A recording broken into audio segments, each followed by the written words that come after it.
BA द्वितीय वर्ष में आज हमारे अध्ययन का विषय है कारक। कारक शब्द का अर्थ है क्रिया से संबंध रखने वाला।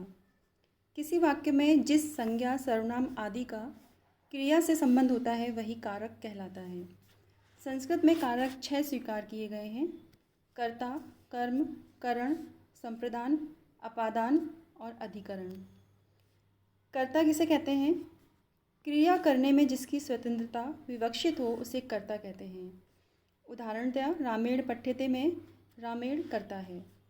कर्म, कर्ता अपनी क्रिया द्वारा जिसे विशेष रूप से प्राप्त करना चाहता है उस कारक की कर्म संज्ञा होती है। जैसे सह ग्रामम गच्छति में कर्ता का इप्सितम ग्राम है, अतः ग्राम की कर्म संज्ञा होगी। करण, साधकतम करणम, क्रिया की सिद्धि में जो कर्ता को अत्यधिक सहायता पहुंचाता है उसकी करण संज्ञा होती है। जैसे रामेण बाणेन हतो बाली में बाण हनन क्रिया में कर्ता का सर्वाधिक उपकारक है, अतः बाण करण संज्ञक है। संप्रदान, कर्मणा यम अभिप्रेति स संप्रदानम, दान क्रिया के कर्म द्वारा जिसकी ओर विशेष रूप से कर्ता उन्मुख होता है उसकी संप्रदान संज्ञा होती है। जैसे विप्राय गाम ददाति में विप्र संप्रदान संज्ञक है।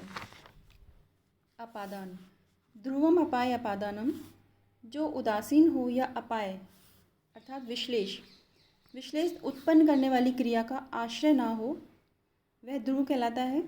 इसी ध्रुव की अपादान संज्ञा होती है।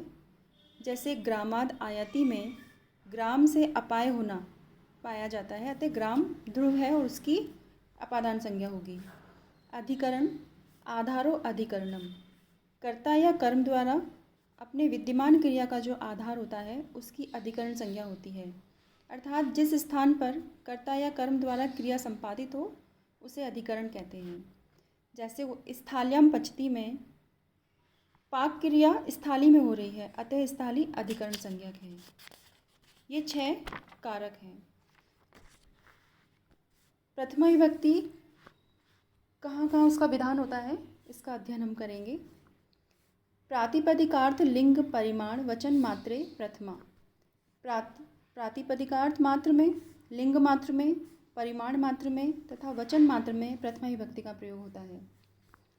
संबोधने च, इस सूत्र के अनुसार संबोधन के अर्थ में भी प्रथमा विभक्ति का प्रयोग होता है। कर्मणि द्वितीया, अनुक्त कर्म को बतलाने के लिए द्वितीय विभक्ति का प्रयोग होता है। जैसे भक्तो हरिम भजति, भक्त हरि को भजता है। इसमें हरि को कर्म है इसलिए हरि शब्द में द्वितीय करनी होगी। अनुक्त का क्या अर्थ है? जो कहा ना गया हो वह अनुक्त है। कर्मवाच्य में कर्म उक्त होता है और कर्तृवाच्य में कर्म अनुक्त होता है। जैसे देवदत्तः ओदनम पचति में ओदन कर्म है, पचति कर्तृवाच्य की क्रिया है, कर्म भी अनुक्त है। यहाँ इस सूत्र के द्वारा ओदन में द्वितीय विभक्ति का प्रयोग किया गया है। अकथितम च, ये सूत्र है अपादान आदि के द्वारा अविवक्षित कारक अकथित कर्म कहलाता है। बहुत से ऐसे पदार्थ हैं जो कई एक धातुओं के कर्मों के साथ नियत रूप से संबंध रहते हैं और वस्तुतः वे कर्म के अतिरिक्त अन्य कारकों के अर्थ को द्योतित करते हैं। वे ही गौण कर्म के रूप में स्वीकार किए जाते हैं। इनमें द्वितीय विभक्ति का विधान किया जाता है। जैसे गाम दोग्धि पयः, यहाँ पर गाय से दूध दूहता है।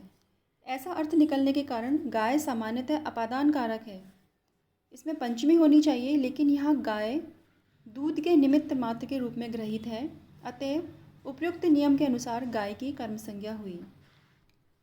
इसी प्रकार अन्य उदाहरण है बलिम याचते वसुधाम, बलि से पृथ्वी मांगता है। तंडुलाम ओदनम पचती, चावलों से भात पकाता है। गर्गान शतम दंडयति, गर्गों को 100 रुपये का दंड करता है। ये कुछ उदाहरण हैं जिसमें इस सूत्र के द्वारा द्वितीय विभक्ति का विधान किया गया है। अधिशिंग स्थासाम कर्म, इस सूत्र के अनुसार शी, स्था तथा आस धातुओं के पूर्व यदि अधि उपसर्ग लगा हो तो इन क्रियाओं का आधार कर्म कहलाता है। नृपः सिंहासनम अध्यास्ते, सिंहासन पर जो आधार है उसमें अधि उपसर्ग लगा हुआ है, तो इसमें इस सूत्र के द्वारा द्वितीय विभक्ति होगी। यदि अधि उपसर्ग ना लगा हो तो आधार के अधिकरण होने के कारण उसमें सप्तमी होगी, जैसे सिंहासने अस्ति। उपान वंध्यान वसः, यदि वस धातु के पूर्व उप और अनु अधि आ में से कोई उपसर्ग लगा हो तो क्रिया का आधार कर्म होता है, जैसे हरि वैकुंठम उपवस्ति।